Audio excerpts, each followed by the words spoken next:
So we have a... Can you repeat the question? So the question was how the data will be collected, as I understood. So we have all sorts of data collection procedures, from questionnaires, people will visit our facilities at least twice during the intervention, but most of the data will be on a day-to-day or on a second-to-second basis. So the smartphones will help us on that. We will have self-weighting scales, electronic, that will connect with the servers. We will have fitness trackers that will give us the physical activity. We will have questionnaires that will be prompted to the people. So blood samples, all sorts of data. Okay.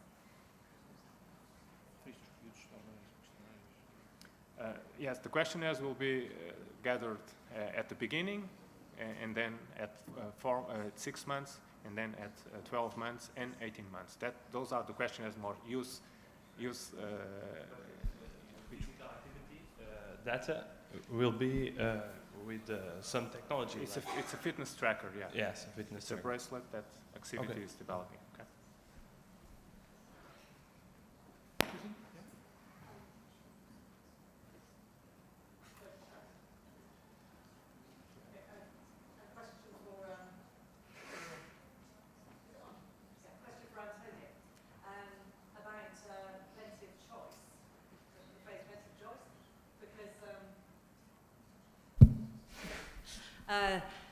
Work that I've done with Lucy Yardley on her power tracker and intervention suggests that often people don't like too much choice and they prefer some tunnelling in internet interventions. And I think it's important to get the right balance of tunnelling and options. And I know that the idea of choice comes from self-determination theory, but also people do like boundaries. So I was just wondering, when you said plenty of choice, do you agree with that assessment, and how are you kind of making those judgments? In principle, yes, we intend to give plenty of choice to the participants, but this is one of the most active discussions that we are having about the tunneling. What sort of diameter should the tunneling have?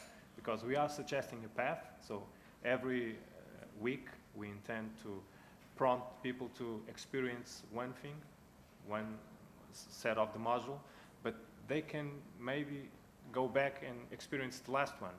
So you see, they have the choice of revisiting, or they can even go a little bit to the sides, like to visit another module.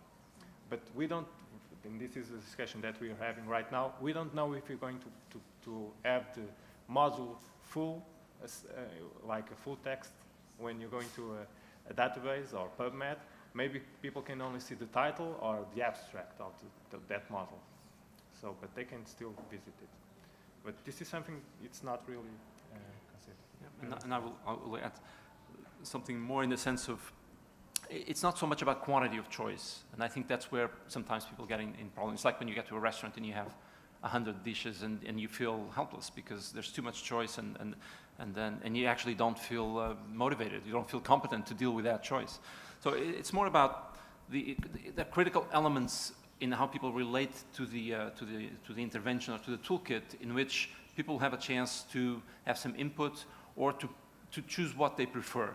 To give an example, how many alerts will they receive, or how many email, or what type of alerts, or based on what information. People can turn them on and off. That's what we are thinking at the moment. So the idea, and this brings up a very important issue actually related to SCT, in the sense of a lot of people understand it as just people do whatever they want, and it's unstructured. Well, competency sits right along autonomy, and a key principle of a competency promoting intervention is that it is structured. And so people have a sense that there is a path, there is, as Antonio explained, that there is some markers, some landmarks along the way, but that they will not be missed along the way, in the sense of that they can determine the speed, what they see, what they don't see. I think that's what Antonio wanted to say by plenty, not more in a qualitative sense. In the big decisions of the program, we want the person to feel like they are in charge of the process within a structured environment. And this applies actually to face-to-face interventions very, very clearly too. There's, for instance, in clinical settings, structure is very important, and that's always considered alongside autonomy. Any other questions?